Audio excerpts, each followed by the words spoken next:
قائد الشنغال وكا رئيس بي الشنغال وكا سبيشم مختار الشنغال ام هيبيت كي نقود إيدي بينا ترقاندين زاروت شنغال باريزين شنغال همو ببراتيا بيقرايا ودانيا هيئة نظام قوانين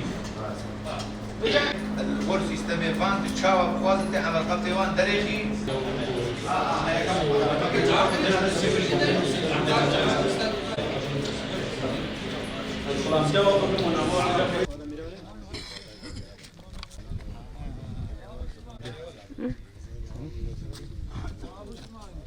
إلى الرأي العام العالمي ومنظمات المختصة بحقوق الإنسان، إلى الرأي العام العراقي والجهات المختصة.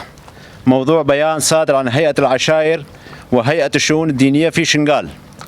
نحن شيوخ عشائر ووجهاء وهيئة الشؤون الدينية في سنجار نعلن من هذا المكان المقدس مقبرة الشهداء المقاومة، نعلن أمام الرأي العام العالمي والعراقي بشكل خاص كما هو معلوم لدى الجميع. تعرضنا إلى إبادة جماعية في 3 آب 2014 ولا زال نعاني من آثار تلك الإبادة جراء جرائم تنظيم داعش الإرهابي.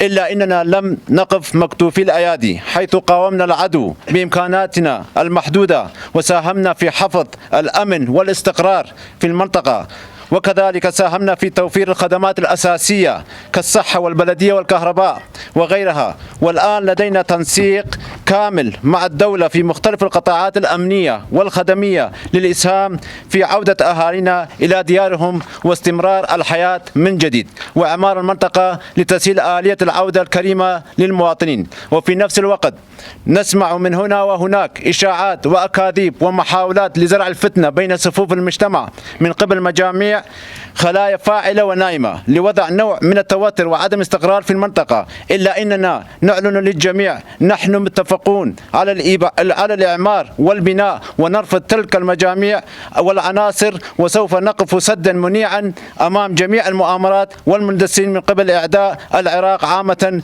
وكالتدخلات الإقليمية والخارجية وإعداء أمة الإيزيد خان بشكل خاص. والتطرف الديني، كما نرفض أي تدخلات من قبل الجواسيس تساعد العدو من التدخل في شؤون العراق وسنجار بشكل خاص. وسوف نقف ضد جميع الحجج والخطط السياسية التي تحاول النيل من كرامة شعبنا. نحن دافعنا عن وطننا وشعبنا في الظروف الصعبة، وسوف نستمر وندافع عن وطننا وشعبنا، وخاصة قضية شنغال وقضية شعبنا الإيزيدي. نطالب الحكومة الاتحادية الاعتراف بإرادة أهالي سنجار، ونرفض أي قرار أو فرض من قبل جهات خارج إرادة شعبنا. والسلام عليكم. مجلس عشائر وهيئة الشؤون الدينية في سنجار 24 آب 2020.